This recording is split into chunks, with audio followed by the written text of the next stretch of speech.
नवनिर्वाचित ओडिशार मुख्यमंत्री आदरणीय मोहन चरण माझी महाशय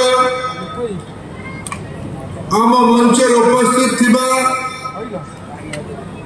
देशर वर्षीयान अनुभवी सांसद आदरणीय भर्तृहरि महतो महाशय ओडिशार अन्यतम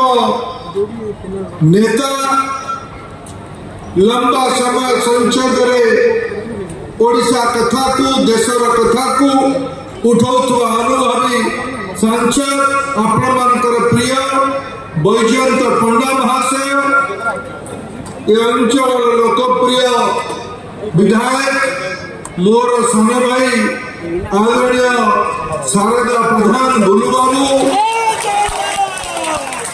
मंच अतिथि भाव उपस्थित थिबा पिपिली एमएलए आश्रित पटनायक भुवनेश्वर एकामर एमएलए बाबू सिंह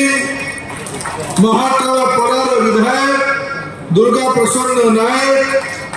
बरंबार विधायक विजय कुमार दलबेहरा गंजाम जिलार सोरडार विधायक नीलमणि विषयी